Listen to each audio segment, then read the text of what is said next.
Erkak ko'proq pul topish kerak. Bu gapni eshitmagan ayol ham, erkak ham qolmadi. Tarixdan bilamizki, erkaklar iqtisodiy hayotda ko'proq faol bo'lgan, ayollar esa uyda qolishga majbur bo'lgan. Hozirgi kunda zamon o'zgargan bo'lsa-da, qolgan mentalitet hamon tirik. Bugun esa aksar ayollar ishlaydi, o'qiydi, pul topadi. Ko'p hollarda ularning daromadi erkaknikidan yuqori bo'lishi ham mumkin. Endi shunday savol tug'iladi, bu erkakning qadr-qimmatiga putur yetkazadimi? Ko'p erkaklar o'zini topuvchi, ya'ni ta'minotchi rolda ko'radi. Qaysidir vaqtda pul topa olmay qolsa yoki kamroq pul topsa, o'zini juda ham ojiz his qiladi. Ayollar ko'p pul topsa ham erkak noqulay his qilmasligi uchun ba'zi hollarda o'z daromadini yashirishga majbur bo'ladi yoki shunchaki yashiradi. Balki shunday vaziyatlar, shunday insonlar borki, ayolning ko'proq daromad topishi uning munosabatlariga, oilasiga ta'sir qilishi mumkin.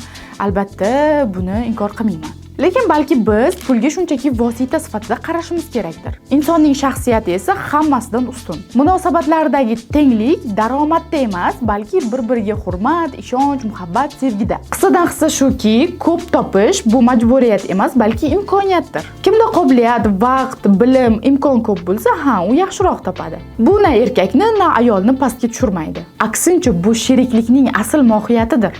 Hozirgi juda ham ko'p zamonaviy yoshlar oila qurganda, "Voy, sen ko'p pul topyapsan, voy, men kam pul topyapman" degan narsa ularda unchalik ahamiyatli ko'rinmaydi meni nazarimda. Ular shunchaki kelishib, murosa qilib, bir-biri bilan gaplashib, shunchaki baxtli yashayapti. Xo'p, bu haqda sizning fikrlaringiz qanaqa? Albatta izohlarda yozib qoldiring.